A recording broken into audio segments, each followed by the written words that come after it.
Okay, just a quick review for a few of you that maybe need it.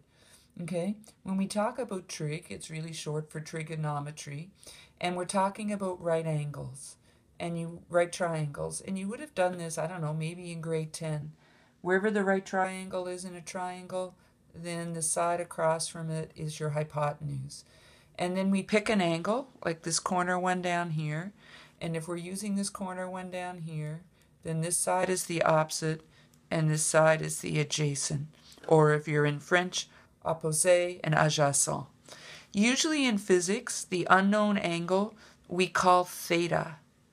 And theta is just a Greek letter, okay? It's like a capital O with a line through it. It's spelled theta. And it's just like calling it x, but we tend to call it theta just because we use x in so many other things. Okay, so our three trig functions are sine theta, which is opposite over hypotenuse, cos theta, which is adjacent over hypotenuse,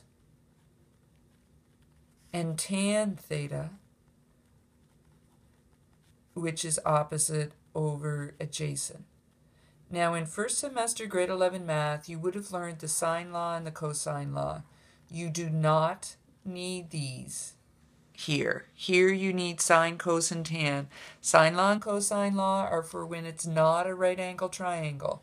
But all of these are right angle triangles, so you use sine, cos, and tan. Okay? So let's just do an example. Let's suppose I tell you that this side is 5 centimeters.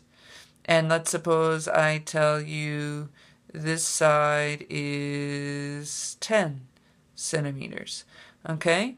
And then I want you to find theta, and I want you to find x. Okay? Well, we have the opposite side, and we have the hypotenuse. So we would do sine. Sine theta is equal to opposite over hypotenuse, which is 5 centimeters over 10 centimeters. So you end up having sine theta is equal to 0.5. And now on your calculators, you're going to do the second function sine button, or the inverse sine button. It'll be sine to the -1. And you do that of both sides. Okay?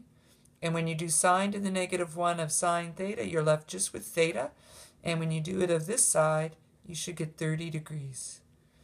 Please keep 2 decimals for me, okay? And please carry your units in the question. So notice how I have 5 centimeters and 10 centimeters up here. I don't just write 5 and 10. I write 5 centimeters and 10 centimeters. Okay, so that gives me theta. Now to find x, I have 2 choices. One choice would be Pythagorean theorem. The other choice would be to do like the cosine, because I now have theta. Okay, I'm going to do cosine just because I forgot to bring my calculator over, and I think I could do cosine in my head. Should be able to do the other one in my head too, but let's see. So cosine will be adjacent over hypotenuse. Okay, and so it'll be cos of 30 is equal to adjacent, which is the x, over the hypotenuse, which is 10 centimeters.